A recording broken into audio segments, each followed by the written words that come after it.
Exciting episode of Three Brothers and a Shot of Milk.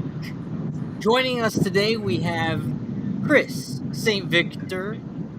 Thank you, Chris. Thank you for joining us. Yeah, of course. Richard Wilson and guest star. Can we say that? Road Jason We can say noise. that. Moore. Road noise in the clouds. Yeah, road noise in the cloud. Lawrence is out for the week with, his son's having a birthday party, so he's not going to be here today. And our buddy Jay decided, you know what? I'm kind of a big deal. Maybe I'll crash the party. So Hey, why, he's crashing the party. why you had to introduce me last? Because you're the guest. Yeah, you save the best for last. We're All right. typically talking TV, movie, video games, comic books, action figures, anime, and so much more. But today we're just going to be talking about Jason the whole day. Well, No, I'm lying. It's going to be a little different from our usual show, but we'll stick to all the main stuff. Let's start with our weekly recaps. How your week's been going? Jay, what are you up to right now? How your week going? I mean, my week is just starting out, and it's going to get crazier. What I'm doing is I'm driving to comic book shops all across California. I started out in San Diego, and I'm making my way up to Los Angeles, and then I'm going to go to San Francisco, and then Sacramento, and back down to Los Angeles, and then New York, and then I don't know where I'm going to go after that. So, But that- if any of your stalker fans just happen to be on the show watching right now, where might they be able to intercept you? I'm on route Interstate 15, headed north towards Los Angeles. They can find me on that highway. We only got one person looking at us. Rich, man, how's your week been, Rich? My week's been alright. Just been working. That's it. Working. Oh, playing Starfield. And chilled with my nephew on Saturday? Yesterday? Took him to the Busters. How you liking Starfield? I mean, listen. I'm trying not to be negative about it, but it's a Bethesda game, man. Yeah. You don't like Bethesda? But listen, Bethesda has their issues, all right, and they seem to took all their stuff like Skyrim and everything, and recycled it into this game. I'm liking aspects of it, but it has its issues. Wait, so if you take the best of something and recycle it into something, listen, are you whoa, saying whoa, the whoa, copy first of a all, copy nope, is not? I'm gonna stop you right there, because not all the time Bethesda's great, all right. They didn't take all the great stuff out of their games. They just took some stuff out of their games, added to another game, made some good creations out of it. But it has its issues. All right. What else? What else you been doing this week? That's it. Just work, man. All I do right. is work. Chris, anything eventful? No, but this week I made cartoon accurate Raphael. What? Okay. My painting's getting better, so it's coming out. You hand painted? Yeah. Your painting is getting much better. Now, Thank you, Jack. Jason knows a little something about the painting game too. Jay, what do you use to paint your action figures? Say that one more time. I'm not gonna say it again. I'm moving on. No, say it again. I'm driving. I got alerts all over the place. What'd you say? Chris is showing us his action figure that he's painted, and his painting game has really come a long way. I'm trying to catch up to Jack. Man. That's what I'm trying to do. Now, I was mentioning that you've got a pretty good painting game yourself. Can you tell us what you use to paint your action figures? Oh yeah. Of course. What I use is two things. I'll either use like spray paint from a can.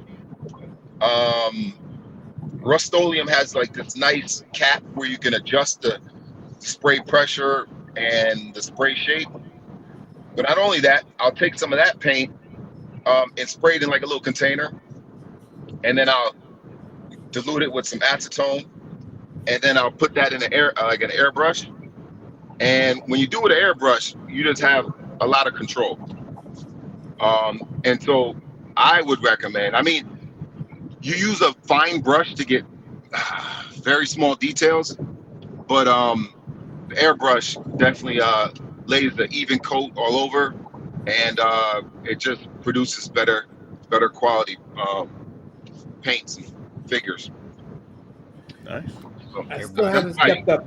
I haven't stepped up to airbrush yet. Everything is. I do some base coat with spray paint, and then everything else is acrylic with 12 different sizes of brush. Yeah, we're doing it But wrong, Chris. well, I'm trying, man. I'm trying. Not everyone's a professional like you, Jack. I'm trying to catch up. I get What so you do? proud of myself when Jack shows something amazing he made. I'm like, damn it. I just use my paintbrush still. I don't got an air. I mean, with the airbrush, you could paint very fine lines. Yeah, it's a skill that you could develop, but you can paint very sharp and fine lines to get like really precise details on figures and miniatures. But again, that's a skill that would have to be developed. So I've tried that. I've gotten some success, but of course, I'm no expert in that. What else you been up to this week, Chris? Besides that, that is it. Just been working like crazy. Bunch of car stuff, but that's about it. So, Yeah. All right. Yeah, me too. I've been working a lot. I did finish the Adventures of Superman, and I Yeah. got to tell you, Lawrence is right. it's good. It's good, and what makes it good is they managed to capitalize on the anchor points that matter for the character, right? Yeah. And we'll get into that later in the show when we dive into what makes a good adaptation, adaptation. The other thing I did is I picked up a comic today, and this one I'm sending to my mom, and I know she's watching, so I'm spoiling it a little bit, but you'll get it in the mail, Ma. I got two coming your way. We got Star Trek here. Looks like probably who is this? Kirk and Bones, maybe. But on this side, we got Spock. All right. So these are some nice vintage comics. When is that from, Jack? I think What this is year from the. approximately? I think they're from the 70s. Nice. Well, when are they from? I honestly don't know, but they're definitely. I mean, they're 25-cent comics, so they got to be. They're not. They're not new at all. So her Yeah. favorite character is Spock. So I thought this might be a fun one to send her way. Oh, that's cool. Nice. All right. Well, Well, hey, Jack, I picked up some comics too. Ooh, what comics you got? you still driving? Nice stuff. Oh, You Rogue guys, Sun. I got Rogue Sun going on here. Issue 15, Yeah, and, yeah. and then I got What is that? Killer Be Killed. Can you see that? Yep. Is that Yeah, new? What issue is that? this one's volume 4. This is the latest one. Oh, volume. Volume. Okay. Yeah. Are you bringing stuff back from your travels? Yeah, which one of those do you want? Probably. Well, it's hard to jump into a volume 4, but I'll definitely check it out. That's a Sure, nice you. thing about having friends that traverse the nation in their comic book pursuits. They tend to bring stuff back. Yeah, you can have it. There you go. Look at that. That's live, and you've all heard that, so we can't take it back. He get no takebacks. That's it. No, no take. Chris, I feel like I need a laugh. All right. Well, I don't have a joke, but I can ask our AI overlords to help us. So let's see what Alexa has for us today. Hey, Alexa, tell me a superhero joke. What's Aquaman's astrological sign? What? Aquarium. Oh, well, You're funny. it'll be funny till they take over the world. But yep, Wow. Aquaman's astrological sign is Aquarium. All right. They're just not getting better. They're actually getting worse. And they're not gonna get better, Jack. All the good ones we ran through them. There's like 5 good ones, and we ran through them all already. Well, hell, assuming no one has a better joke, I think we redeemed this segment by moving on down where we cross all the stop signs, run all the traffic signals. Jason, don't do this in person because you're driving. Of course, it looks like you're not driving at this point, but we're going to go on down to the collector's corner. Here at the collector's corner, we're taking toys out of our trunks, video games out of our vaults, comic books from the cases, and we're showing them to the world. They could be worth millions of dollars, or in Jason's case, just picked up today. Gentlemen, what are you showing? What do you got? All right, let me go first. So, our boy Jack sent me a care package this week. So, Yeah. the care package was full of awesome things, which I'm gonna show some now, and Sebastian's gonna show some at the end because some of them really spoke to him. But there were a couple pieces that hit me really hard in the nostalgia feels. So, the first one I want to show is Venom. Nice. Of course, because I don't know if you know this, but I'm a fan of Venom, sometimes to a fault. Next, Our Real Monsters. Yeah. Remember that shoot? And you know what's cool is it actually has the KB sticker on it. It's tough to see, but it actually has a KB sticker on it still, Oh, yeah. which is freaking awesome. It's freaking awesome. And then the last one, oh, there's two more I want to show. It's Wolverine, which I had and the head broke. So, and this one has a retractable claws that still work. Because So I think I sent everyone that Wolverine. Yeah. how many of these Wolverines did you have, Jack? There's like 20 more at the house. What the Damn. hell? Wow. Damn. Well, Chris, I told you to go pick some up. Well, I might have to now. I'm gonna. I do have to go to. I do have to go to San Antonio next month, Well, and then Marvel cards. Yeah. So I haven't brought myself to open it up yet, but I'm going to because I'm just going to because this reminds me of paperback. Remember paperback exchange, Rich? It just reminds me of going there to buy because at the time the closest comic book shop before Zubi's opened up was paperback exchange, and would go there. And what I would do is I would take because there would be a hologram in there, so I would take the packs out and line them up on top of the counter, and you could actually feel sometimes because the hologram was a little bit bigger, and you could feel I was pretty good at picking out the hologram packs. really? Yeah. Interesting. So this hit me hard in the nostalgia feels, Jack. So then It's you got great. a lot of holograms then. Yeah, I got a bunch of holograms. I got a ton of holograms. Okay. All right. But then the old man used to yell at me. Remember that? There used to be an old man that worked there, and he was not very friendly. Oh, I thought you were talking about your dad. No, Yeah, so I'm like, wow, okay. The old man. no.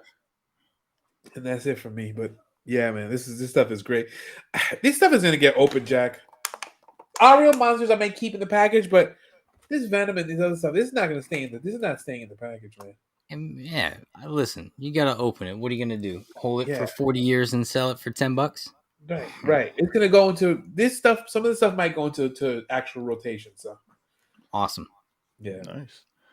Well, I'll go next because I know Jack probably got something that's way expensive. I bought a whole bunch of pops, which I'm going to sell.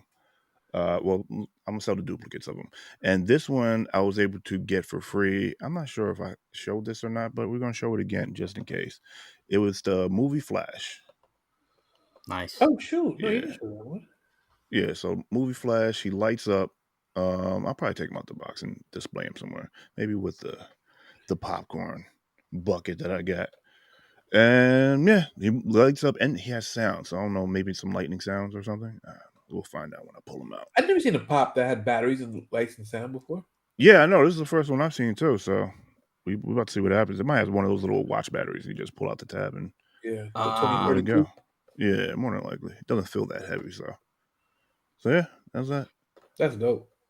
Yo, pops are off the charts now. I saw I was at Target earlier and I saw I think it was Hulk Hogan and Mr. T as like in their wrestler outfits as pops. There's just so many pops. And then they have like mega pops that are like 12 inches.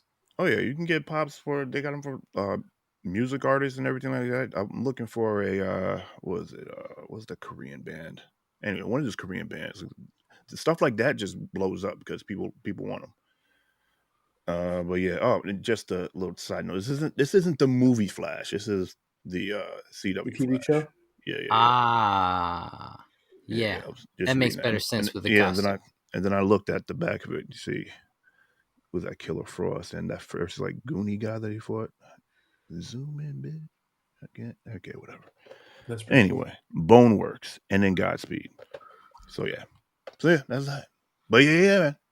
You want pops for anything, just about anything. You can get it, but you want ones that like are gonna go out get stuff that are like pop culture and like good movie references and whatnot.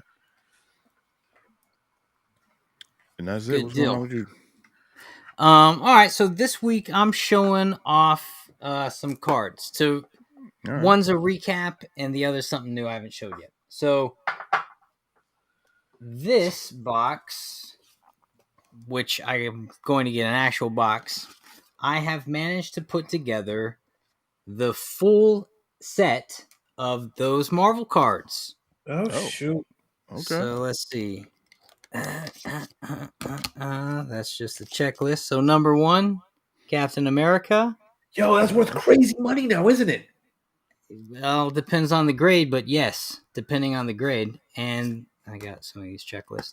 And all the way in the back, we got all the hologram cards. So that is the Cosmic Spider-Man hologram card, which is Okay. also pretty crazy valuable if it's got a good grade. And so there you are, 160 plus complete Marvel series set. I know that doesn't look like it looking at it, but that's what they are in there. Checklist checked off, Dope. which is Nice. pretty cool. There's not a lot of collections where I have 100% of a thing. Mm. I have a couple like that, but it's cool to add this one to the list. So I want to get it up. The only one I Huh? have complete is Series 4, and that's it. That's the only What happened? series I have complete. Of the Marvel Series cards? 1, yeah, but Series 1 complete is probably worth dough, Jack. Well, I'm hoping it's not worth nothing. That's definitely worth something. And the other thing I have that I'll show you guys, and this one was fun putting together because I needed special sleeves because the size of the cards are just massive. This is That's what she the said. this is the 1994 Skybox Superman line, which I Nice. also have the complete set, but I don't have it in a good storage container yet. All right. But it's cool to put that together, and then obviously you got your Doomsday. Yeah.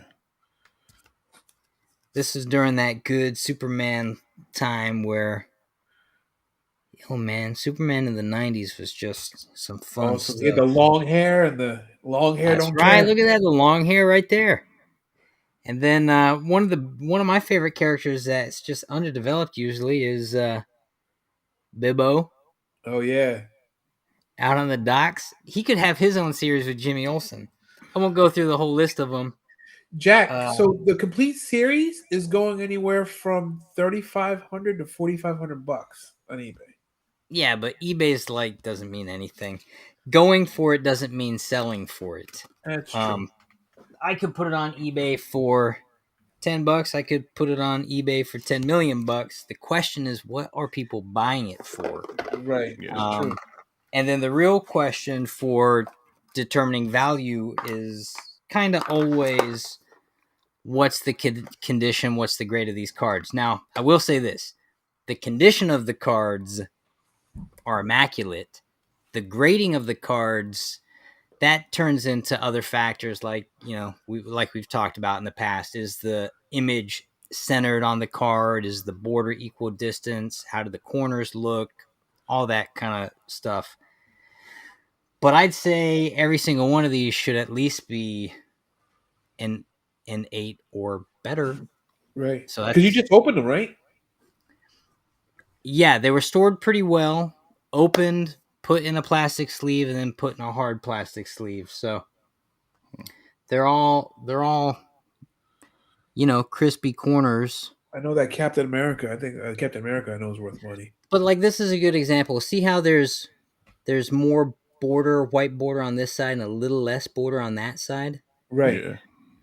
Those are the little things that would say, well, it's not a 10. Yes, it's got perfect sharp corners, it's got no gouges, it's an otherwise flawless condition, but little things like that, or anything that doesn't make it an error, which is interesting, like maybe I think there's an error card where they have the face of one card and then someone else's bio on the back. That might make the card rare and more collectible. So you could fetch a different kind of price because it's a mistake. But otherwise, yeah, they're all pretty perfect. So What pricing guide would you use for those cards? I would probably tell anyone who's trying to price check their cards, trading cards, baseball cards. Check out what is it? SGA SGA. SGA. Is that what it is? Wow, my brain. It's like the CGC of cards, and that's where they'll determine fair market value. Or PSA will tell you PSA will tell you the value of a card, so you could go there and check it out, and it'll tell you based on the grading of a card what the value of that card should be. And then I think it's, if you wanted to get your card, there's only a handful of places that are reputable card grading companies. There are a lot more card grading companies than there are comic book grading companies. But there's only a handful that, just like CGC for comic books, I think it's SGA. Sorry if I'm wrong about that. I think it's SGA is the one that's Like the considered. gold standard. Yeah, essentially. And it doesn't mean that someone else's 10 isn't a 10, but sometimes they're a little questionable. And like a lot of times what you'll see people do is they'll do tests where they'll take a comic book, for example, and they'll send it to one comic book grading company, get a grade, crack it open, send it to another grading comic book company and see the difference. And usually CGC is harder to get like a 9.8 or a 10. Like they have stronger standards, I guess, or they're just pricks. Yep. For lack of a better word, sorry. No. Yeah, I mean, but here's the other hard thing about grading these cards. I know that if I wanted to irrefutably get max value of something, like I've got all these 90 hoops cards, which are crazy, and I know that some of them are like valued at $400, some are $500, but I wouldn't be able to necessarily get that unless I got the cards graded. And in order to get the cards graded, because because 90s are vintage now, gentlemen. The 90s Yes. are vintage. Okay. And so when a card is more than 20 years old, it costs more to get the card graded. They charge you more. So if I wanted to get a modern card graded, it might cost, I don't know, $5 or $10. But if I wanted to get something from the 90s graded, it's going to cost, I don't know, $20 to $50. So it's just so much more expensive even to get the thing graded in the first place. So you really got to kind of commit to the thing.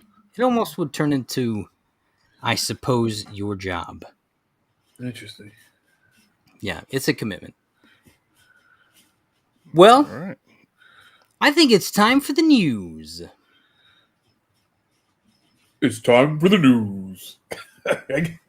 All right. So you guys know about HasLab? What? HasLab? HasLab. HASLAB. HasLab. No. So HasLab is Hasbro's crowd-funded toy line, right? So what they'll do is they'll take toys from their various properties and they'll do a crowdfunding campaign. And sometimes it'll be super expensive, but it's for collectors, like it's for guys like us, right?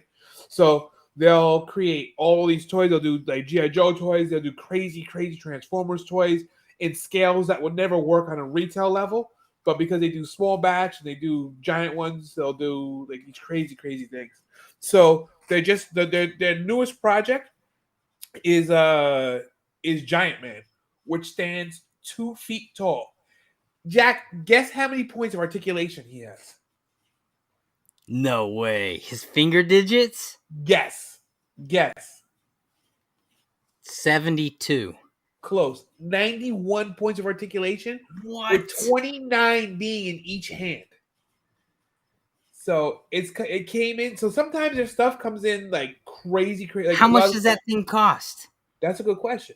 $199 for a 2-foot figure, which is actually not a bad deal compared to some of the stuff that they've had in the past. I mean, Lawrence just paid $200 for his Batman collection, which Brent, thank you. Brent just told us he watched Lawrence's Batman review. So Lawrence paid didn't he pay like $200 for those? I think Batman? so. Yeah, he called me when it came in, but I was in a meeting. But I saw it, and that thing looks awesome. So you could either have 6 Batman or 1 2-foot guy.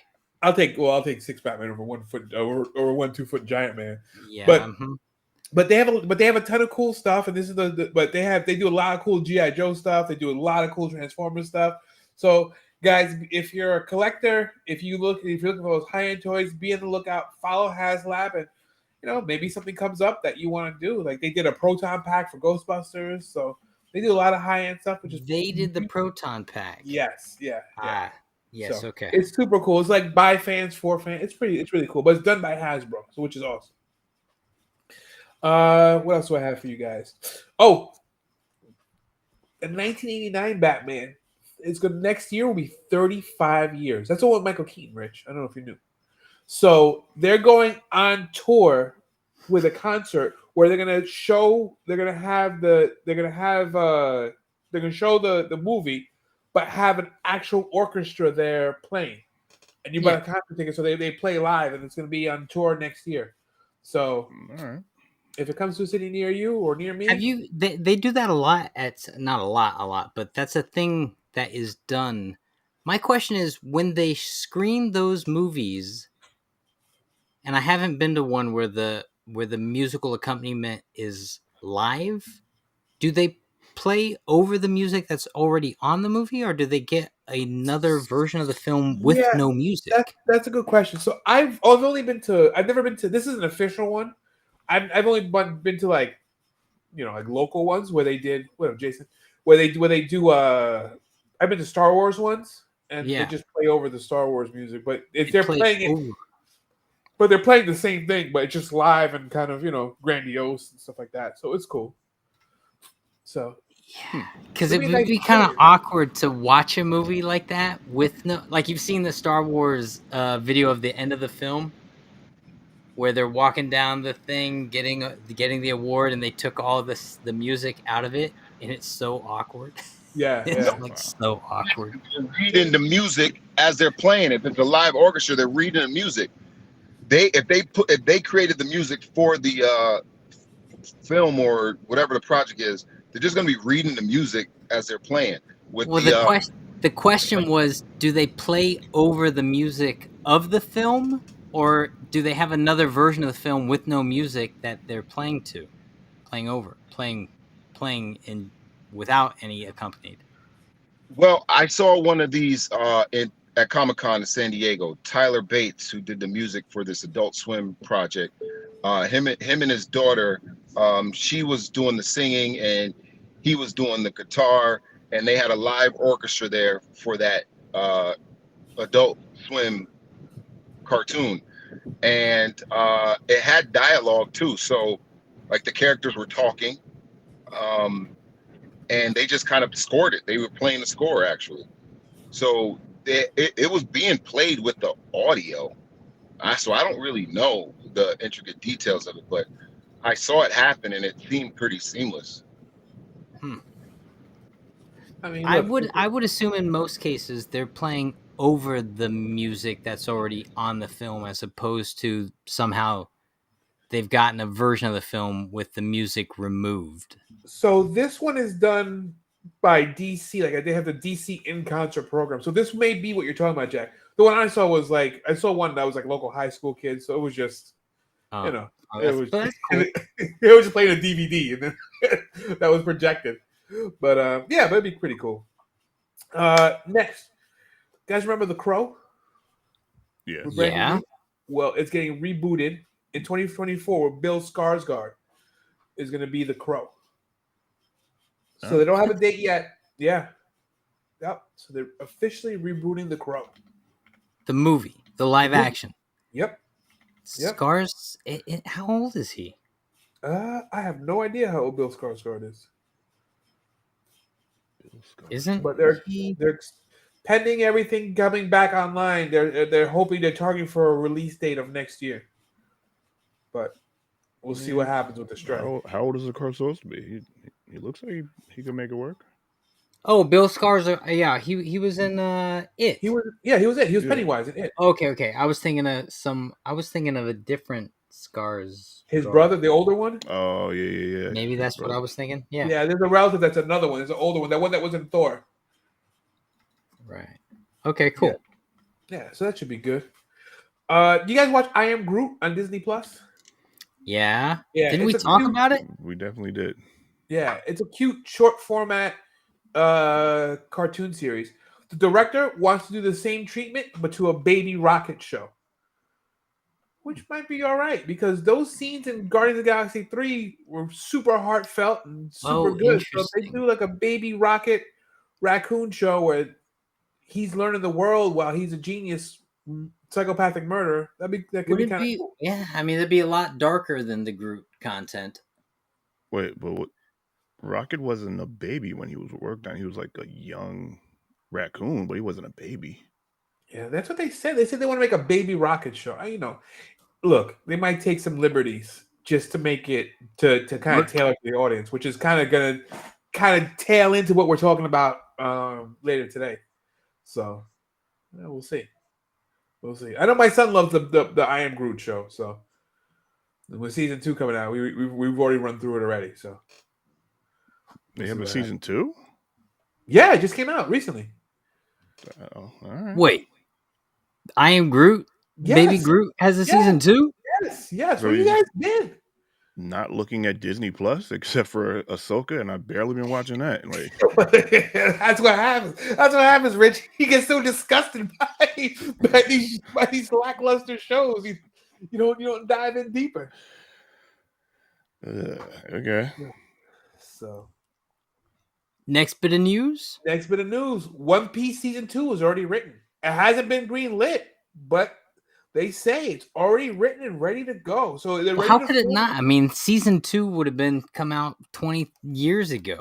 You know, the content. I mean, Right. Yeah. Right. So they're waiting for the strike to end, and they're waiting for a green light, and they're ready to go. come on, man. Let's get this strike resolved. Jay, what's your opinion on the strike going on right now?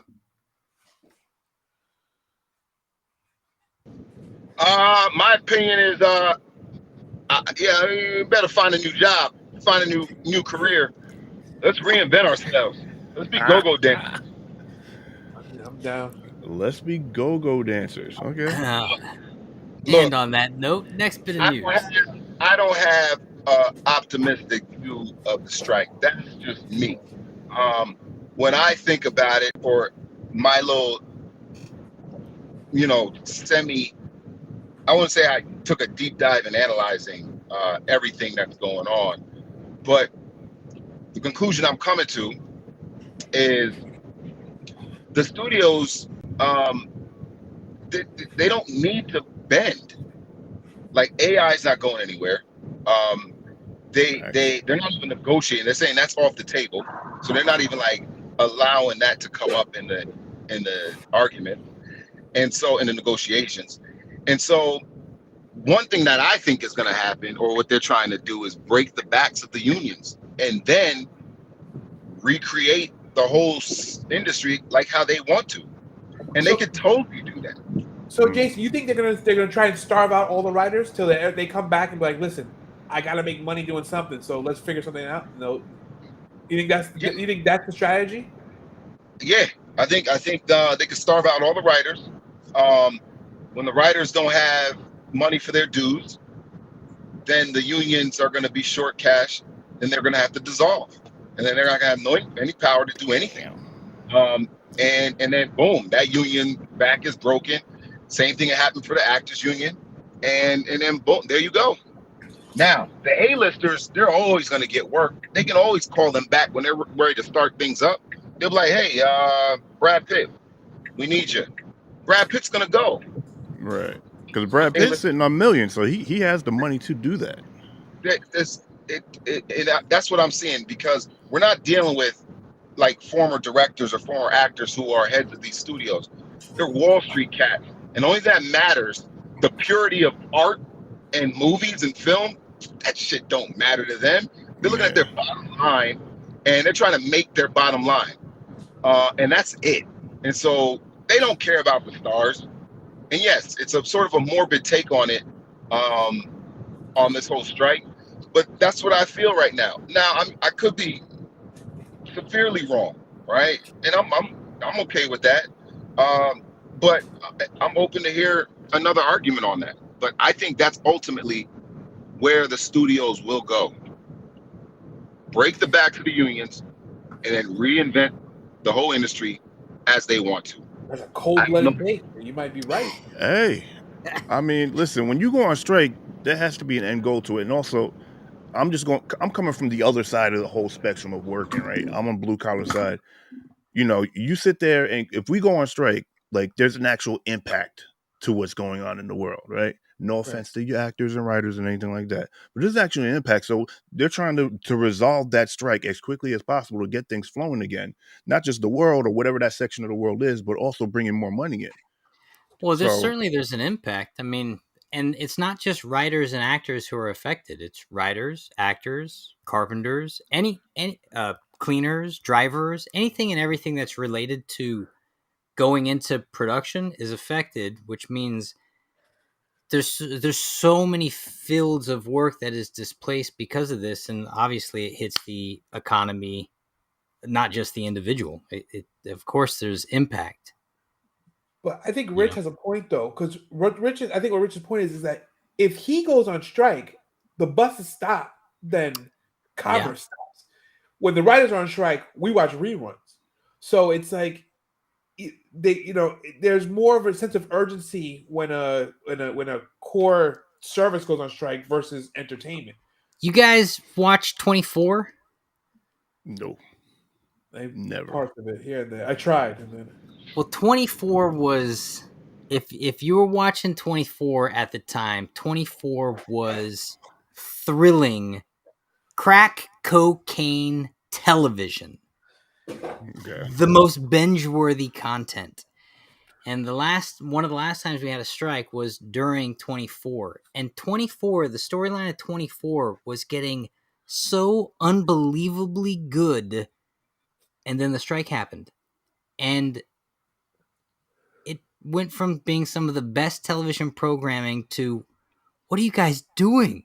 And there was an impact. But you know what, Jack? Our environment now is significantly different than it was when 24 is popular. You know, that's true. If I was to tell you to cut cable back in the early 2000s, 24 is out, you'd be like crazy. What the hell am I going to watch? But here, you know, there's a ton of people who are cable cutters who just stream whatever they want to stream. Yeah. Well, and that was the birth of a lot of reality TV show. Yep. From the reality TV, and then you got a lot of YouTubers that are pulling out some quality stuff as well. It's true.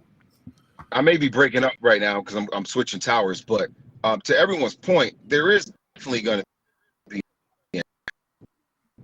The studios don't goddamn that for that impact, because it doesn't impact them. In fact, when they stop, when they're not in production, the value of their company went up because they're not spending any money, right? And so it's like they're now sitting on cash.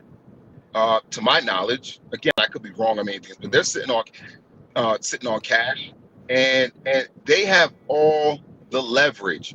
Yes, the carpenter's going to be out of work. The caterers are going to. These other sort of sub industries are going to be impacted by the strike. They don't care. Doesn't matter their bottom line. Again, they're not thinking about people working and having jobs. They're thinking about, hey, how do I satisfy my shareholders? Yeah. With Yeah. what Oh, well, let's push on to the next bit of news. Interesting. That's just damn, I didn't mean to captivating bless you, conversation Jack. here. My bad. I didn't mean to listen, I'm still an actor, Jack. I'm still gonna be in this fight for it. We just gotta kind of spread out those tentacles and think about something else. That's all I'm saying. This could be an opportunity. For those of you tuning in who are like, what happened to Lawrence and who is this guy in the bottom corner talking so much? This is our buddy Jason Moore. You probably recognize him from such comic book content as what used to be Netflix's The Punisher. He was in Sorcerer's Apprentice, which was hysterical. What's that clown movie you was in? Clown movie? Oh, we might Yo, have Jay lost him. is in like a killer clown movie, and it is so good. Killer clown movie. Oh, first of all, we're not talking about that. Oh, What? Killjoy. You're Oh right. no! You don't want to go back that far. You don't want to go. You don't dig that deep. We don't need to go back that far. Come on now. All right, and now Jason is an independent comic book creator, which he's on the road trying to market and produce and get his comic book out. Which we did Nice. review, and we were big fans of it. Big fan. Well, Chris was an incredible And fan so, of yeah, it. I'm going to send you guys all free copies so you guys can read it and review it to your readers and listeners. Yeah, you just kind of let them know what you guys think of it. I'm proud of it. I believe that it is one of those things that you guys got to kind of do so that you have some kind of control over your destiny in such a ridiculous industry. So yeah, praying for the hunted. Look that up on all your social medias, and you can ask for it at a comic book shop near you. All right. Jay, I'm sorry to say, one of our loyal followers, Brent, wants you to know he hated Punisher on Netflix. He hated it. Damn. So for what it's worth, Well, Brent, you know what? To each his own. And Brent has the right to hate whatever he wants to hate. This is America. This is a free country. America. So I appreciate you, Brent, for taking the time and sharing his opinion and being truthful and honest, because it takes some bravery. So thank you, Brent. All right. how about that? All right. All right. Next bit of news. Last piece of news. Warner Brothers Discovery CEO believes DC, Harry Potter, and Lord of the Rings are underused. They want more content from these three properties. And better cancel the strike so you can give us all our content. They specifically mentioned Superman hasn't had a movie since 2013. Harry Potter hasn't had a Harry Potter. They've had the prequels, but not a Harry Potter in 10 years. And Lord of the Rings, he said there's more stuff that you can do at Lord of the Rings. Even though Rings of Power was, I know it's Emmy nominated and whatever, but it was just boring. Dirty. It was You know, dirty. but isn't this kind of part of the issue with trying to cram content? It's like, all right, I'm not going to get bogged into that too much, but how did the Lord of the Rings had it pretty much resolved? So if you were picking up the story, you're not picking up the story with the cast of characters you know. I don't know, but it's probably they're looking at it from spinoffs. They're looking at it from TV shows, other ways to put out content. But he specifically says those three properties are underused, and they need to have more content around it. Well, we've been screaming about the Superman thing since 2013. I don't think the CEO heard you, Jack. You gotta let him know. A little bit louder. Isn't that why they brought on James Gunn? I guess. For the sole purpose of making us a Superman movie? Was I it guess, that? but I'm telling you, that's what this guy is. That's what he's Listen, saying. speaking of Harry Potter, it was just brought to my attention that people were saying that Daniel Radcliffe should be Wolverine. Have you seen the guy lately? I saw him. I'm like, yo, this dude is jacked right now. Pause. Is he? Yeah. Yeah. If he gets a little bit, just a little, put a little bit more muscle on, he could do it. Yo, They did a he- side by side The picture of him and Tremboloni sandwiches. I'm sorry, what now? The Tremboloni sandwiches. Okay, pause. Uh talk about Yo, balonies Radcliffe in Radcliffe's stomach. What? yeah. What? He Huh? looks like actually I'd believe it. I'd buy it. And because Radcliffe isn't over 6 foot, he'd be height appropriate for the role in comparison. There Yeah. you go. And being that what's his name? Hugh Jackman, did the live action Wolverine. You look at them together, like, yo, he can take it. He got the take it up. scruffiness now. He got He that does. gruff, scruffy. I can see it. Yeah, the hair texture and everything. Texture that Jack loves to use so much. His hair texture.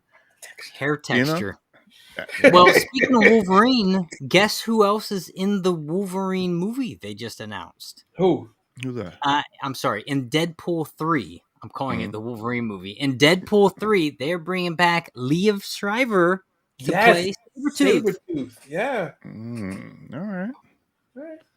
All right. Oh, and also, rumor is, actually, I don't even think it's a rumor because I think Ryan Reynolds confirmed it. But the kid that played him, the younger self of him in Adam Project, Right. is coming in as Kid Deadpool. No, sure. Why Yeah. not? Yeah, He was great. He pretty much played Kid Deadpool in that movie. pretty Yeah. much. Yeah. Because Ryan Reynolds plays the same role forever. He plays He the same role. does. I mean, He's the Vin Diesel of. all right. What else? Any more news? That's it. That's all I got for news. And that was the news. That's good because I think it's time for a debate. Let's go. All right, today's debate is Let's get ready to rumble! No, that's not for that. Okay. All right. I see what you did there, Rich. that's good. That's perfect. If you were the original creator and had to name the characters I'm about to list and teams, and you can't use what their current names are, what would you name these characters and teams? All right, so we're renaming iconic superhero characters and teams. We'll go one at a time. There's about 10, so we'll keep it pushing. Jay, feel free to jump in. I know you didn't have a heads up on this, so your answers, I'm sure, will be hysterical. If you had to rename the most iconic superhero character of all, Superman, what would you name him? Or what would you have named him if you had created him back in the 1930s? The Being. I'm sorry. What now? The Being. That's The it. He'll be Being? the Being. The Being. Like, that's it. The Being. The BEING. NG. The Being. Okay. All right. It sounds like you're saying the bean. Yes. He was the He is the bean. I'm like, what is He's this? the A bean. Boston reference? What are we doing? That's But I don't know how that makes sense. What because what would you call him? You see a would guy you put flying a through- but see would a you guy put a flying B through on the air, his like, chest what is now? what is What's he the S doing? stand for? I don't know what the S. It's just a symbol. It means hope. But he's the Being. It didn't mean hopes until the 90s, maybe. All right, Vito, Rich, can you do better? Yeah, I'm gonna look at this like from like the hood or like maybe the deep south. The super white guy. You would call him the super white guy? The super white guy, that guy that's going around just doing, the He's super white just guy. He's just doing things. He's real super and he's white. Won't see him in my neighborhood. Super white guy. Well, that's interesting, but I think that's a flag on the play because you're using the same word that's already in his name. What? You didn't say you couldn't use. Hold on. Not being able to use their current name. It's not the current name. Super white Super's guy. in it. generic. It's very generic. That's why you call I him don't the know. Being. I think it's a flag on that play. Jay, you want to get involved if you could rename Superman? If I could rename Superman from back in those days, I will have to say I would have to call him. Okay, here we go. If I had to rename him, I would call him Space Alien. he's, he's got the S on his chest. Or if you want to call something accurate for that time, you call him like Manifest Destiny or something like that. Well, I was thinking you call him like Insect Man or Ant Man, right? Because his power set was actually based off of insects in the original comic. That's terrible, Jack. That is It's really terrible. What? I know. No, I would call him probably like the savior or something because he's also a biblical. He's The savior. That the sounds like white savior. Yeah, I got it. Yeah, we Manifest got a lot of that. Destiny. Yeah, man, That's there it is. okay. All right. Moving on. If you had to rename Batman, what would you name him? I'll go first this time. I'd call him the Dark Detective. Okay. That sounds racist, but okay. I will call him the Flying Pigeon. I'm gonna give zero explanation, but when Lawrence watches this, he'll know. I'm gonna call him Hello Hawk. Did you say Hello Hawk? Hello Hawk. Lawrence will know. And if he doesn't know, I will never explain it. It'll be lost to time forever. Hello Hawk? Hello Hawk. Jason? If I had to rename Batman back in those days, I would name him the Dark Black Man. Dark Black Man. Oh, man. I should have known what to expect inviting him on the show. All right. If you had to rename Wonder Woman, what would you call Wonder Woman? No, think about that, man. You think like black men used to scare everybody back in those days. And it's Did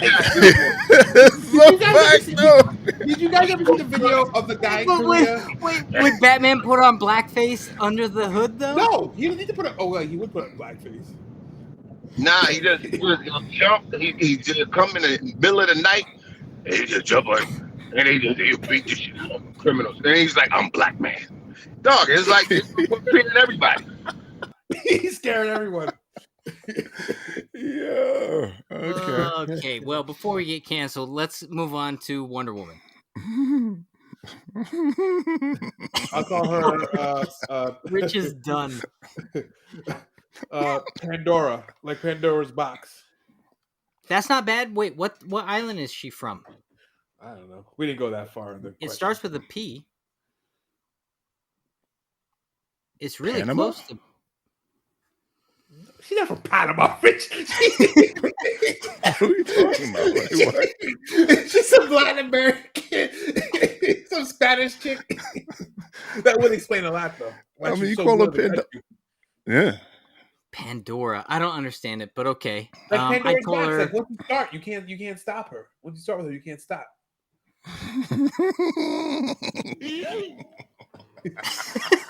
Rich is done. I would call her the Amazonian because she's from the Amazon, right? She's the Amazonian warrior princess. Safe but appropriate. Comic book catchy. Yeah. Rich. SM. S&M. SM. I mean, we could say S&M, but sandwich maker. Let's go. Wow. All right. So this will be our last show. We apologize. It might not be our last show, but it might be our last show with Rich. Jay, if you had to rename Wonder Woman, what would you call her? If I had to rename Wonder Woman, I would rename her Wonder Man's side piece. All right. Moving right along. If you had to rename Spider-Man, Jason, you had to rename Spider-Man, what would you call him? If I had to rename Spider-Man, I would rename him Sticky Fingers. All right. Okay. Onyx. Rich, Spider-Man. What would I rename Spider-Man? I mean, he was a friendly neighborhood Spider-Man, right? Yeah. I'll call him a D-boy. D-boy. D-boy. See, Jack don't know what D-boy is. All right. Listen. The boy. D-boys, they're always on the corner. They're always in the neighborhood. Some of them are friendly, some of them are not. And, for the right price, they got some candy for you. We'll just call it that. Some candy for you. We call them D-boy. Boy. Okay, Chris? Arachnus. Yeah, I was thinking something like the Arachnid Kid or something like that. That's kind of like not bad. But then I thought, you know what? In honor of his creator, maybe I'd call him Kid Excelsior. There you go. Okay. All right. How about Wolverine? I'll go first. Claws. Simple, to the point, comic book catchy. On the nose. Chris? Ravenous. Ravenous. Yeah. Okay. I'll Rich? call him the Crazy Canuck. That's actually pretty good. Because he's based on a crazy Canuck hockey player. Oh, was he? I don't know. All I know is that he's Canadian and he's crazy. So right. It works. It delivers. Jay? I would call Wolverine Angry Blades. Blades. Oh, man. Okay. All right. Deadpool. Rich, if you had to rename Deadpool, what would you call him? Punchline. Actually, not bad. A real departure from the meaning of his name, but not bad for the character. All right. Gotta have like two meanings to that. I mean, punchline, because he's always dropping the jokes, the little quips or whatever, and then also he's ready to punch you. Yeah. And stab you and shoot you and blow you up and, everything gruesome to you. Punchline. Pretty good. Okay. All right. That's good. Chris? I did the same exact thing as Rich. Wisecrack. Okay. I guess I'd call him the Dead Ringer. Because he's pulled off of all these other... He's kind of like a stolen character off of all these other characters. So he's kind of like a dead ringer for all these other things. Yeah, that works. Rich is like, I don't know. Jay, what would you call a Deadpool? I would call Deadpool Walking Dead. You might have a little bit of trademark issues there, but yeah. Well, Deadpool came out before The Walking Dead, so he'd be able to name him that ahead of time. And then Walking Dead would have some trademark issues. That's true. No, just put a the at the beginning of it, and there you go. The Walking Dead. Actually, that's what it's called, isn't it? Actually, that's what it's called. Yeah. Okay, Chris, if you had to rename Venom, what would you call him? Symbiosis. Okay. Yeah. Well, that's a... Sure, yeah. Claws? Claws? You're telling me? Yeah, right? Like, Wolverine Claws?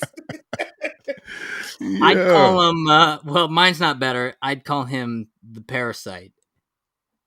Yeah, but there's a Parasite in DC. Yeah, but Venom is older. Is Venom older? I don't know about that one. I figured that out. Rich, I'll call him Black Spider-Man. Venom's always getting pulled over. Yeah,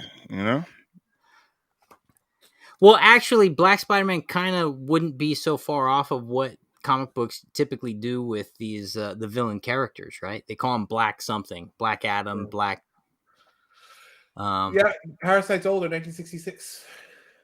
Okay, so I lose that one. Jay, what would you call Venom, Chris's favorite comic book character?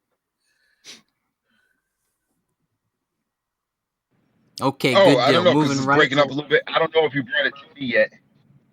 But if I had to rename Venom, I would call him Poison Host. Poison Host. Yeah, well, that works. Does it? Because he heals but he poison everyone else around him. Huh. Well, Venom is poisonous, so it's kind of in line with that. And he's a symbiotic. He's not really the host. He's more the Maybe he's the consumer. poison. He's the poison. The host, because there's 1 or 2 parts. So you have the poison, which is Venom, and the host, which is Eddie Brock. Yeah. Poison Yeah, Jay, host. you need to go back to the drawing board on that one. All right, moving right along. Hellboy. If you had to rename Hellboy, what would you call him? I'd simply call him Red. Okay. Yeah. Or Big Red. Because Or isn't Big that what Red. what's the name we used to call him? I mean, Devil Boy, Devil Kid, the Devil Kid. The There. Devil Kid. Just pull that one out there. Okay. What you got, Chris? I'll call him Abandoned, which is Hebrew for the destroyer. Ooh. All right, he just Googled that anyway. Whatever. All right, and moving on to our lightning round. Here we are, the last 3. These are the teams. If you had to rename the X-Men, what would you call them? Chris. Mutant Mayhem.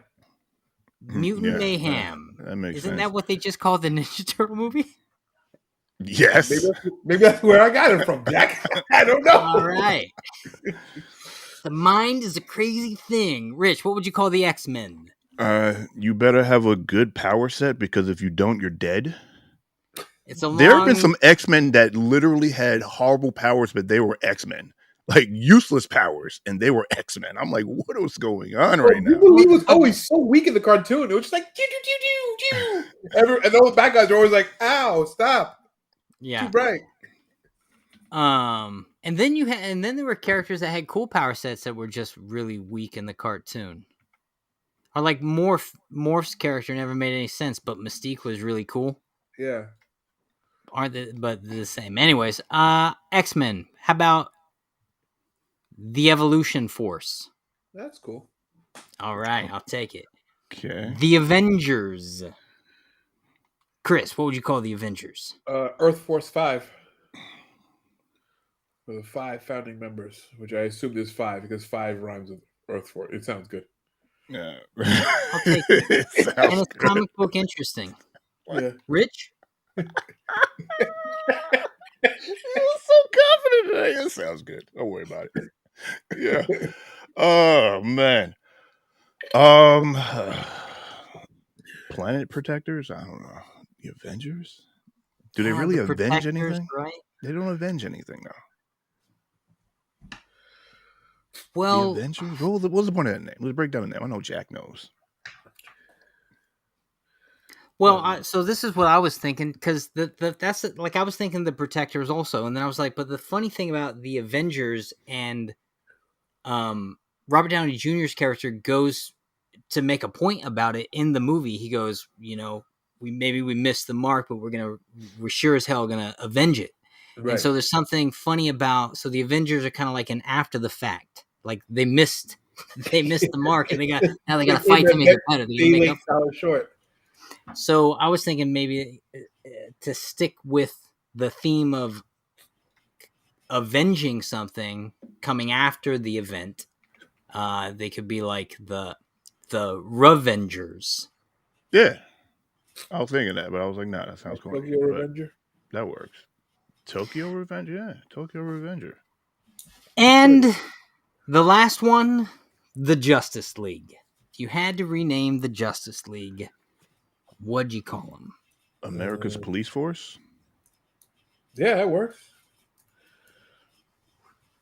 Yeah. They're Infallible Police insurrection. They're not. Yeah, that's funny, but they're not all from America. Who's the ones not, that matter are. One. Yeah, it doesn't matter. The one who's funding it is from America, okay? Right. So whoever has the biggest bank account, who has the and also the strongest one. Well, yeah, the strongest one's from America as well. Yeah. Well, the only one that's not from America is Sandwich Maker. Really? and Martian Manhunter. But he's an immigrant. He got his green card a long time ago. Exactly. Chris? Look at Jack's like, nah, bro. I don't know about this. That's it. Wait, say it again? I'm sorry. Infallible insurrection. Infallible That's insurrection. the name you're going to give them? That's the name I'll give them. That sounds. You talk about my name being long. Wow, okay. Better call the infallible insurrectionist. I gotta tell you the They're here truth. to help us. Mine's not much better though. I would call them the egalitarianism. What? Where they want equalness for everybody. Yes, that's exactly right. The word means equality for all people, so Yes. they'd be the Oh League of Bad, man. which is pretty No, good. we really went Okay, deep I win. we went deep in the thesaurus for this one. Yeah. All right. Well, I think Lawrence probably wins this debate by skipping it.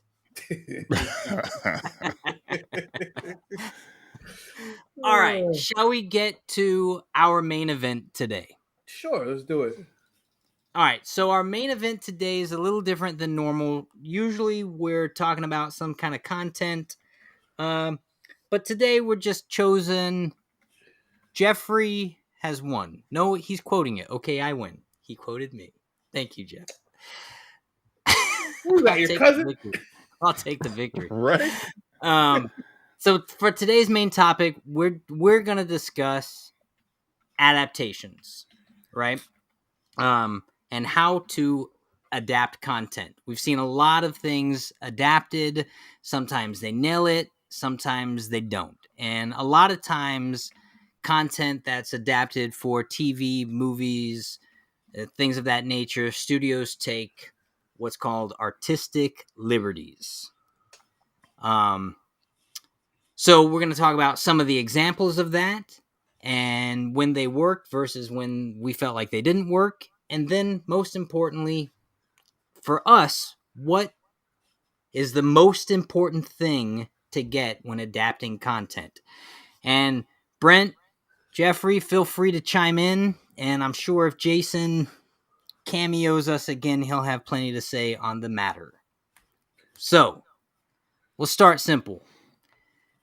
Chris, what are some examples of missing the mark in adaptations in your opinion? So, I mean, the biggest one, the most glaring one, I think, was when we had Deadpool in the first appearance of Deadpool in the Wolverine movies, which was, I mean, how could you? I mean, it missed the mark so hard that they referenced it. That they referenced it in the first Deadpool movie. Yeah. So That's and it's you take something that you pretty much destroy like the core of what the character is about. Yep. And just use it to fit like a pigeonhole that you need to fit in that moment in time.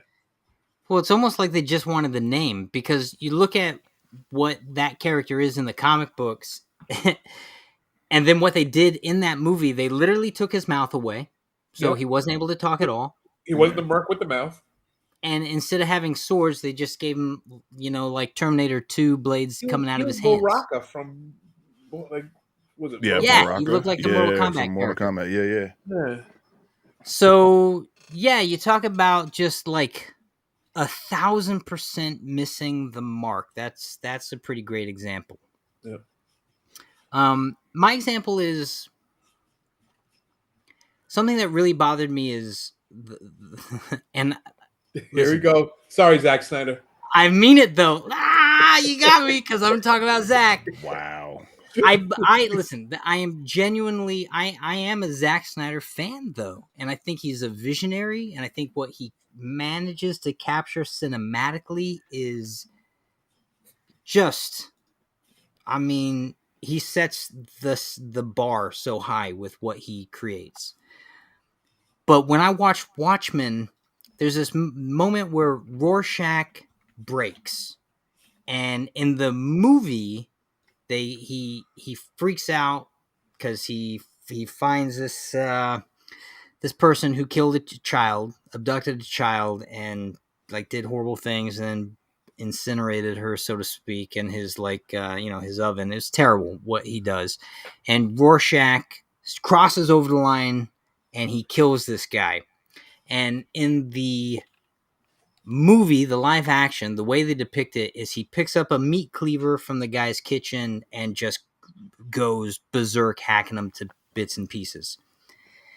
And to me, this is this is where the adaptation took unnecessary liberties with the content, and they totally missed the character's mark, in my opinion. Because what happens in the graphic novel is Rorschach breaks, but it's not like this emotional vent that in the heat of the moment I've broken and I responded.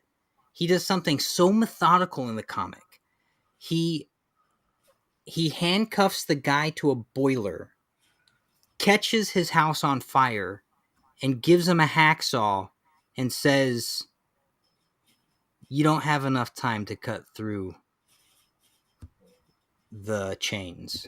And he Oh goes yeah. outside, and he goes Yeah. outside in the guy's driveway on the sidewalk and listens as the guy screams, burning to death. And that was him crossing the line of the comic. And it's so methodical and dark and effed up that it's in the intentional, it's so intentional, right? And at any point he could have made a different choice and stopped it and didn't. So the way it adapted itself to the movie, I just felt like it so missed the mark of understanding what was emotionally going on with the character in that moment, because it wasn't heat of the moment. And so that's an example of, to me, where, what are you doing? You're just missing the mark. And there's so many little examples of that in a lot of Snyder's films where I go, yes, but somewhere along the way, I feel like we're a little bit missing the moral compass of these characters and why they end up doing what they're doing. And if you nailed that as much as you nailed the incredible action and the visual, oof, Snyder would be just untouchable. Untouchable. That's a good point. All right. Yeah. Rich? We talking about who made a horrible choice? Yeah, Yeah. what's an example of a bad adaptation call? Oh, well, I'm gonna go anime with it. Dragon Ball Z.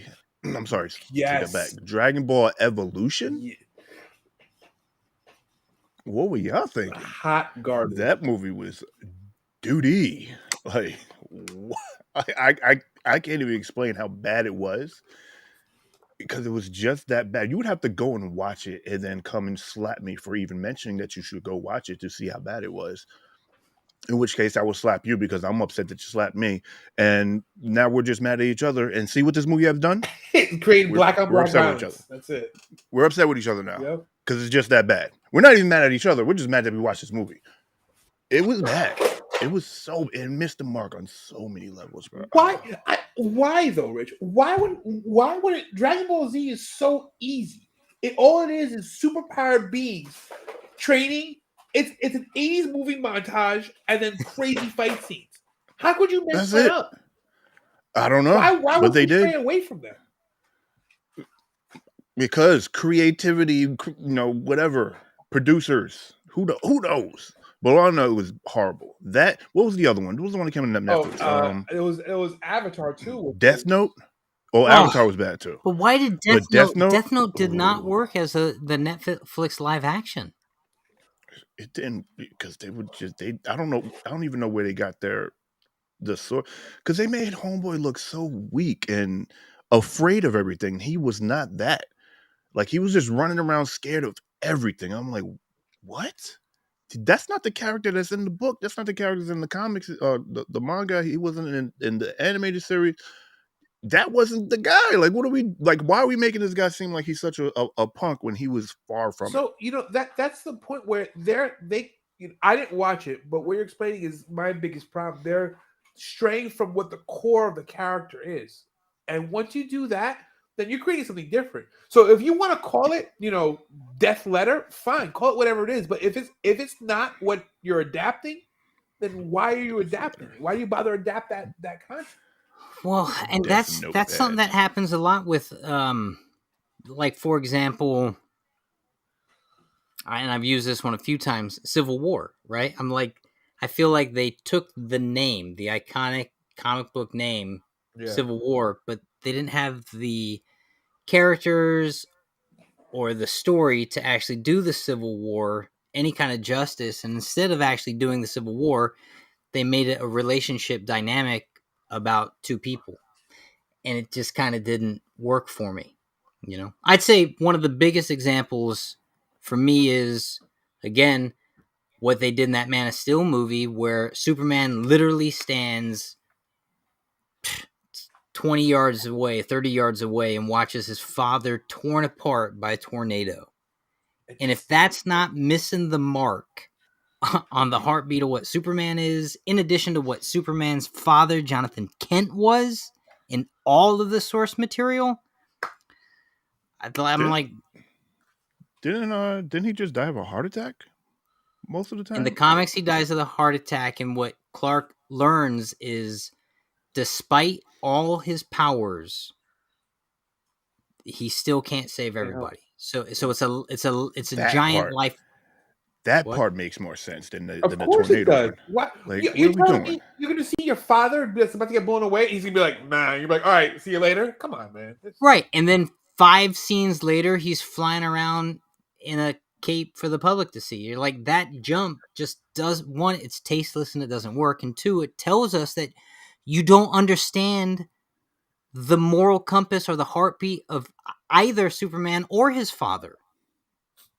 And so it's almost that single moment is beyond just a poor adaptation choice. It's, to me, to be really dramatic, I'd call it character assassination, because it just proves to me that you don't understand that character or that content. Because if you did, you would never, nobody would ever make that choice. Superman watches his father torn apart, hearing his screams, because that movie starts with him as a kid trying to understand how to muffle his super hearing. So of course he's hearing his father's death rattle as he's being Oh my torn apart. goodness. Like, doesn't make any damn sense. Like, to me, that's one of the echelon of bad choices made in movies. Superman watches his father torn apart in a tornado.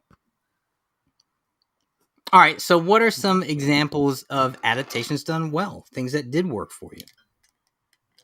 So one change, I think, you guys remember the movie Wanted? Yes. Yes. With Angelina Jolie. So if you read that comic gets real dark with child rape and like crazy, crazy, crazy stuff is in that comic. Okay. So the choice to keep that out, Yeah. I think, made for a better movie. that was a good artistic choice to make.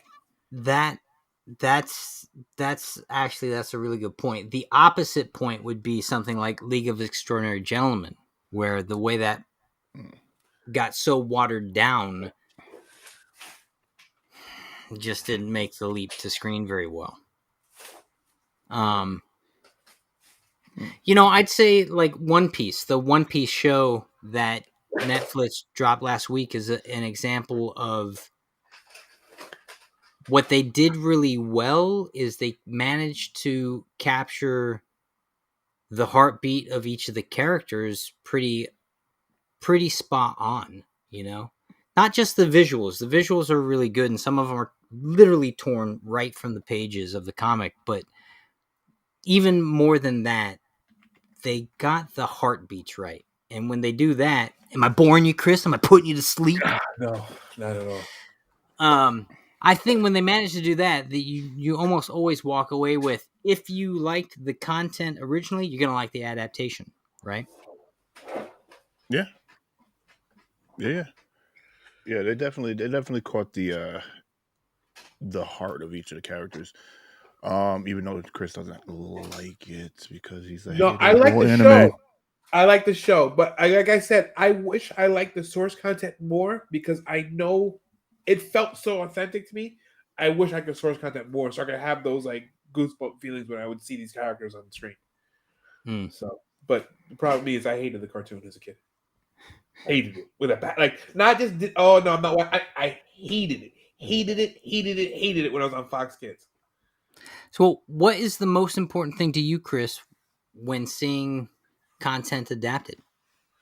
You have to just stick to what the core drive and the core, either the moral compass or the whatever the core of that character is, that has to stay. And there are certain things that influence that character, that makes that character, has to stay. Because then when you take it away, you don't really have that character anymore. So like you guys are talking about Death Note, like Rich, you're saying the Death Note character is strong and he's a completely different character than he's depicted in the series. Right. When you take away those signature underlying attributes and change those, then you don't have the same character. And then you go in expecting to see this character that you fell in love with, and then it's not that. So then it's like, what the hell am I watching? Yeah. And if you would have called it anything else, then then maybe I could rock with it, right? You can watch it and enjoy it. But because you're expecting to see this person or this character, and it's not them, it takes you out of it as a fan. Right. And Yeah. and it's not just the character. Sometimes it's like story arcs. Like Civil War is a good example of that, right? You're expecting to see some version of that stays true to, like you're talking about, the core of that thing. Right. Yeah, and that's a good point, and it's not that taking artistic license or liberties with the thing can't work and shouldn't work. And in fact, sometimes you really have to take some license with the thing in order for it to work. Right. Especially when you're adapting something like a manga or long form content and you're cramming it into such a short time frame and still trying to tell the same arc and character development. You really kind of have to find ways to truncate the content, right? But man, there really is a balance and a blend to be found between that the fandom that doesn't want to alter anything, and the guy who doesn't really care about it and wants to just tell a good story. There's got to be that blend. I mean, if you look at the Batman, the Pattinson Batman, right? If you look at the story arc of that Batman, it takes cues from like Year One and some other stories and stuff like that, but it's its own story. And Yeah. I almost prefer that than for them to take like Dark Knight or Long Halloween and bastardize it, right? So I can go in watching the story knowing like this is something completely different that maybe takes influences from stuff, but I'm watching a self-contained story by itself, and I'm not looking for, okay, when is this guy going to show up, or when is this guy going to show up, or Right. why do they do this? I can just enjoy it and ride with it and go along with it and be good. You know what's such a really good example of something that adapted itself really well and managed to both 100% stay true to the source material and the heartbeat of the characters, and yet still let itself evolve from its beginnings into something different and continue to kind of expand and be creative in its own right, is Invincible. Yeah.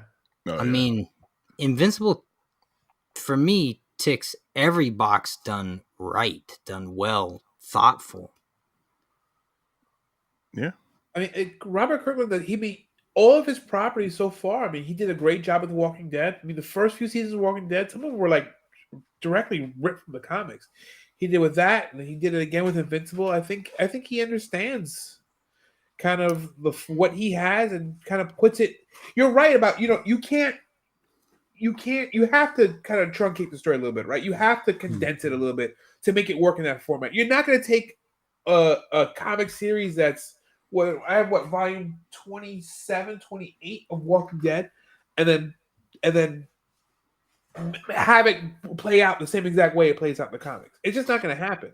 That's interesting. The Walking Dead is an example where when I first started watching it, like the Shane character, played by John Barthol, he dies in the first or second comic, Right Yeah. away. He dies like quick. right away. That conflict is resolved in a way where in the comic it feels good that it was resolved. In the television series, he lasts all the way through season 1 and into season 2. Yeah. And he's a beast of an actor, so having him on screen, I understood that, but it did to me it did odd things with the tension in the plausibility in the live action. Yeah. And it's Um, also a note to people in real life. Listen, if someone beat off your, I'm sorry, let me phrase that differently. If What do you? someone had sex with your now girlfriend and or wife, and you still hang out with them, it is going to be super awkward. well, and right, and so that's where. Well, also there was other things like They thought Rick was dead. To be fair. they thought Rick was dead. Shane was the True. best friend. Spoiler alert: anyone who doesn't know Walking Dead. He was stepping in as a good person, and then when Rick showed back up, obviously there was some. They had to deal with all that. But what happened in the comic was Shane basically goes nuts and he tries to get rid of Rick so he can just not have the competition there. So you can Right. have And his Rick, family. right? My family now.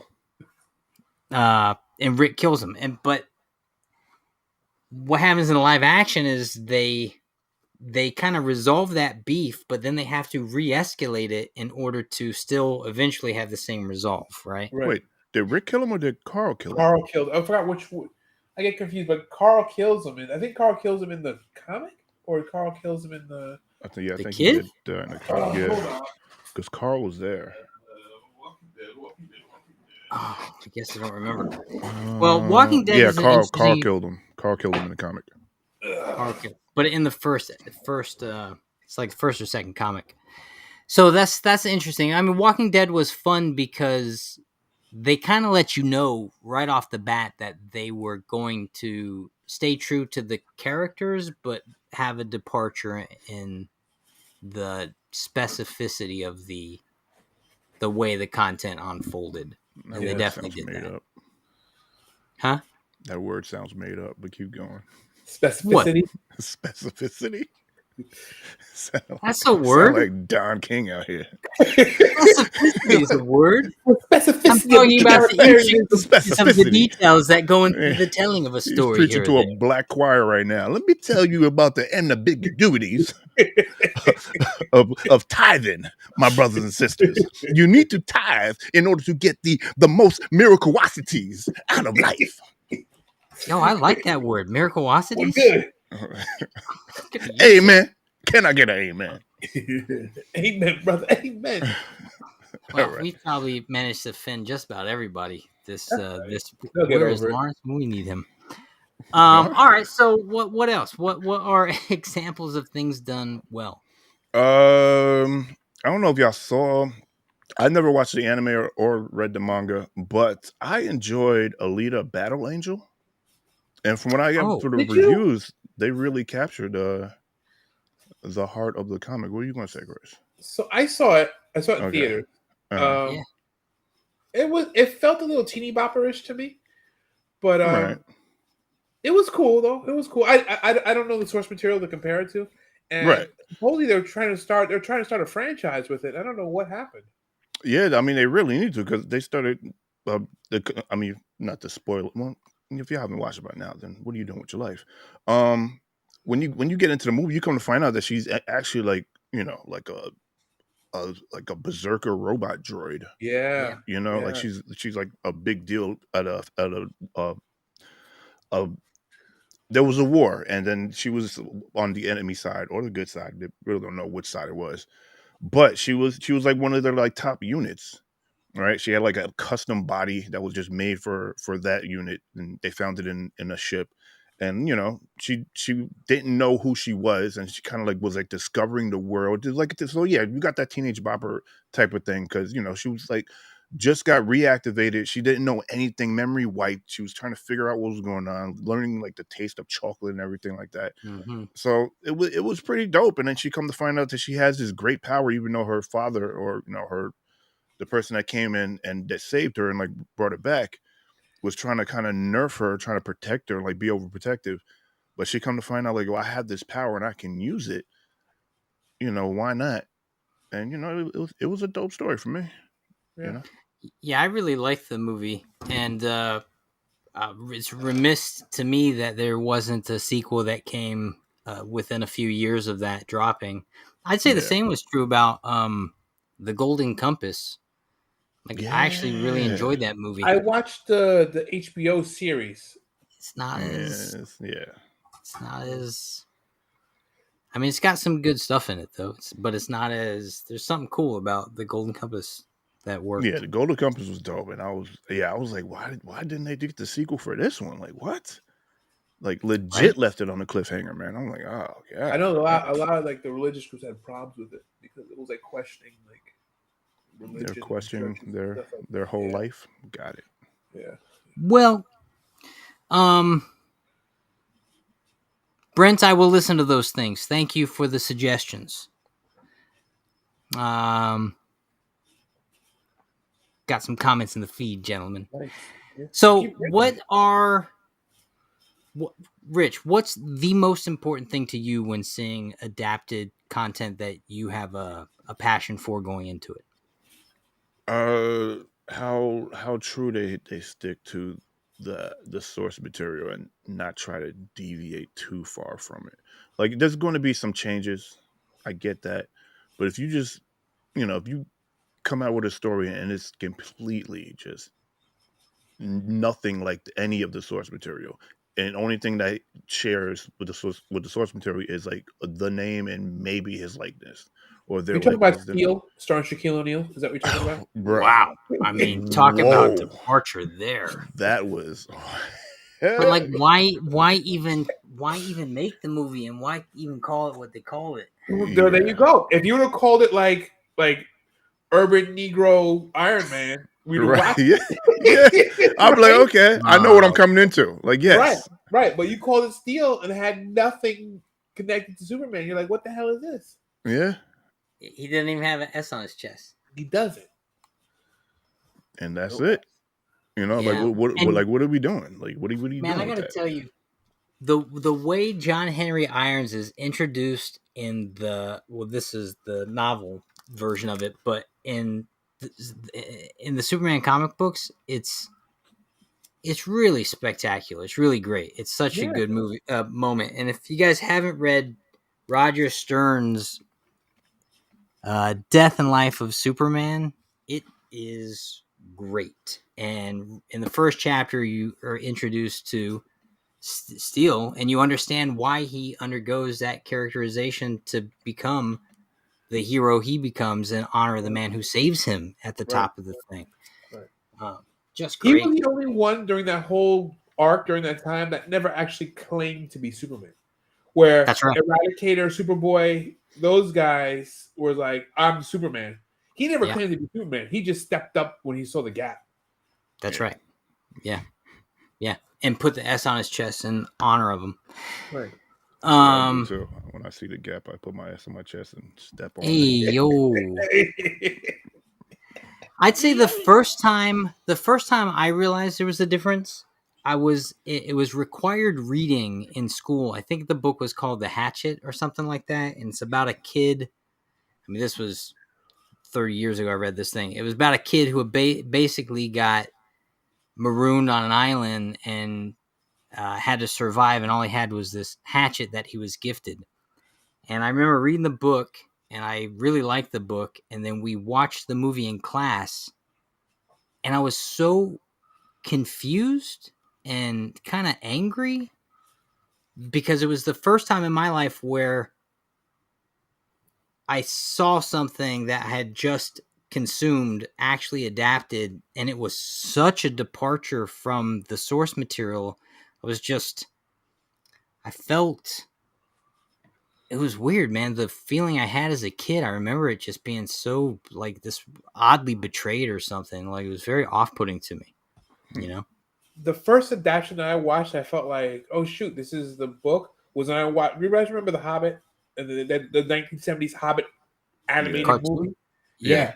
So I remember we read that and we watched it. And there was a little bit, but I remember seeing it like, oh shoot, this is what you picture it in your head a certain way when you're reading it, and this is how someone pictures it. But it's pretty close to the source material. So it was the exact opposite of what you were feeling with the Hatchet.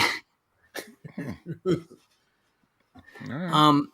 I'd say for me, what I think the most important thing for me is kind of what everyone else has said. It's staying true to that thing that makes someone so specifically special and themselves. Right. And when you get too far off of center, you're just no longer that thing. Superman is Superman because he always stands up for the little guy. He always strives to make the hard choice because it's right. And an example of it is after the whole Doomsday thing, he comes back and he's got no powers, but he still jumps in the fight because it's the thing he needs to do. It's the right thing to do. And Yeah. there's a moment in the animated series, The Adventures of Superman, where he jumps in front of lasers, and Lois says, "How did you know you Yes, were invulnerable?" And he I just says, knew you weren't. "Yeah, exactly." Yes. And I go, "That's an example where they understand the character. They understand what you need in order to be true to the character. And of course, Superman's going to jump in front of something to take the hit, even when he didn't know he was actually vulnerable, not vulnerable, simply because he knew that the person behind him was. Right. And that's true to character. And I feel like content that manages to capitalize on the heartbeat of the characters and the story and the moral compass and the overarching themes of the thing are almost always I'm gonna be okay with a departure here or there, you know? All right. All right, well, any further closing remarks?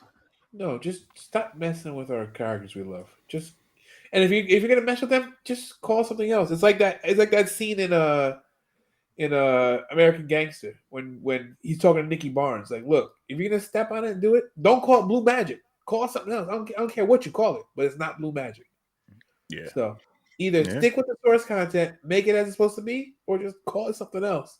Call it something else. And don't mess You with my know, expectations. that's a great point, Chris. If they did not call that movie Civil War, I wouldn't have had a problem with the film at all. I would have dug it. I actually would have dug it. Right. Right. Right. But you went in expecting to see Captain America on those steps get shot and all that stuff happened. Some of the stuff happened from Civil War, and you didn't get that. I expected the movie to be about mutant registration on Right. some level, superhero registration. I didn't expect the movie to be about Bucky killed my father when he was the Winter Soldier and I have to defend him even though he was wrong, even though he was actually wrong. Right. And there was a way to resolve all that stuff. The plausible deniability of that film was just, there was no plausible deniability that any of the characters would have behaved the way they behaved. So that was my problem with that. And they wanted to use it because they wanted to, I think, 'Cause have it's the so heroes better. fighting each other, which is cool. And the Yeah. selling That was point of the that was a movie. civil war. The heroes fight each other. Yeah. The Civil War. You trying to say the South were the heroes too, Rich? What you Yeah. trying to say? First of all, never said that. Second of all, do you know the price of slaves back then?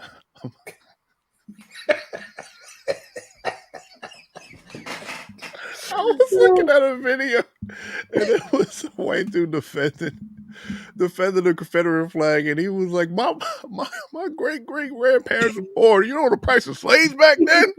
Yeah, I saw that. I saw that video, and he said it thinking he was making a point. Like, it's not my fault. We couldn't afford to buy you Negroes back then. Yeah. Yeah.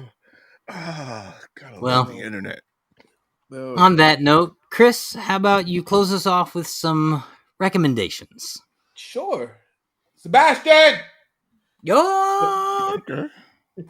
So, I went down a nostalgia rabbit hole, and I want you guys to go down that same rabbit hole also. So, we talk about Power Rangers. For some reason, I've been seeing a lot of Power Rangers content. So, you remember Okay. the early 90s when Power Rangers was popping? There was Yeah. a kind of rip-off series, even made by Saban himself, that was out there. So, I'm going to go over some of the Power Rangers rip-off series that you should watch or not watch, but definitely check out if you want to go down a nostalgia rabbit hole if you're of of a certain age, as we all are on this show. Okay. So, number 1 was Big Bad Beetleborgs. Right. Funny Oh thing, yeah. they Yeah. used to swap villains between the shows. 2, All right. VR Troopers. Yeah. Yeah. 3, Superhuman Samurai Cyber Squad. Yes. And 4, the worst one that was on USA, Tattoo Teenage Alien Fighters from Beverly Hills. Tattoo Teenage. I don't remember Yeah, that. it The other was ones that would come on before I go to school, like in high school, if I'm not mistaken. Yeah. No, it was before. It was like middle school. Junior high? Yeah. Yeah, yeah. Whatever Power Rangers, like 92, 93. What was the name of the last one you just said? Tattooed Teenage Alien Fighters from Beverly Hills. It was on USA. It was You know, garbage. honestly, it's not that bad. It's kind of like Teenage Mutant Ninja Turtles. It's all out there. What? That's it. Was That's this a all I got. cartoon or was this live action? No, it was live action. It was What? live I've action. never seen Trash. this. Trash. Why are they wearing? Why do they look like they're wearing S&M? Like Because they're what is tattooed teenage. happening? They're tattooed Yo, they're teenage- wearing latex. They got masks on. This chick got a halter top. They look like they're about to get into something freaky. They're not about to fight aliens. Oh wait, Sebastian's in the room. Wow. They look like they are about to do some things and not They fight are. aliens. They are. It's weird. It's really, really, really weird. So, all right. So Sebastian wanted to say thank you to Jack. Thank you, Jack, You're For welcome. for the The Bebop and Rocksteady. Bebop and Rocksteady. Where's Bebop and Rocksteady? Oh, she's in middle. Oh, here. Show what Jack said. He's geared up, so it's tough to move around when you have so much gear on. So, Rocksteady and Bebop, and these are going to Awesome. these are getting Nice. opened up and going to rotation. But before we open them up, we wanted to make sure that we said thank you and showed them on the show. Of course. All right. I just need to put my belt on and show you my armor. You showed the armor 2 weeks in a row, Sebastian. I haven't showed my belt. Oh, Can't okay, see it too many times, can you, Chris? Sebastian got. Let's show the belt. So Sebastian got a utility belt, which is actually a real utility belt with a real holster, they can Oh. hold mad guns. Okay. And then show them your gloves, Sebastian. Yeah, you got to be able to feel the trigger release and everything. Belt on me. So, Can't have the fabric blocking it. so every week, his outfit gains a new accessory. So this week was, I don't know if you saw this. So it started off with just a stormtrooper, then became a tactical vest, then it became the belt, then it became the gloves, and then boots, and then the mask, and then I don't know what other money is going to You need foam swords. We have foam swords. Oh, all right. We got Can you help me do this? not right now, buddy. So that's where we're at. And I upgraded my machine gun. Yes, and we yes, and we have every single time. We showed the machine gun array. We're not going to show it again. I upgraded it. I know. Well, it's okay. Upgrades. I upgraded it. Oh, man. Well, Bash, Yes. should we close this show off? Yeah, close out the show with Jack, Bash. Nice upgrades. Good. Go ahead. Since you're a YouTuber, Same back time, same back channel. tell them what to do. Like, subscribe, and What watch just the happened? video. Oh, this is teenage. I was looking- Yeah, And so if you don't these subscribe, things, they were not. I will These put my guys were upload not out here This trying is to a fight thing? aliens. Hold on, hold on. That's it. It's so weird. You guys remember it or no? I've never seen this thing. I've Never. never There's seen no this. way I would forget this. Oh man, it's so Now I freaking can't weird. unsee I'm it. so hot. What now? I'm so Yeah, because you have mad gear on. All right. Of course I'm hot. Yeah. Well, hope you've enjoyed the show. Remember to like, subscribe, and Bash. We'll be back. Same back time, same back channel. Peace. That's it. Peace. Okay. And how I'm gonna end the video. That's it. We're live. Okay. There's people watching right now. We're Say still thanks for watching, live Brett. as we're Thanks for talking. watching, Brett. This is that Who else- awkward who else- moment who else after it's watched? over, and they're like, Who else watched the whole time? That we gotta say thank you to. So there's Brent. We said thank you. Say thank you to Jeffrey. Jeffrey, Say thanks for watching. thanks for watching. And why say is that the a other question? the other fives of watchers. Definitely me. Definitely you. But thanks everyone for supporting us. Of course, it's me sweating. Okay. Bye. Bye.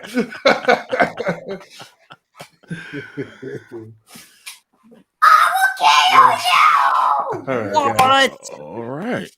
All right. It's It's never getting rowdy and enough. it's a school night. So It's never enough. until next week. till next week. Sit back top, sit back channel, boy. See you guys later. All right. Later. Oh, I'm so sweaty. I know.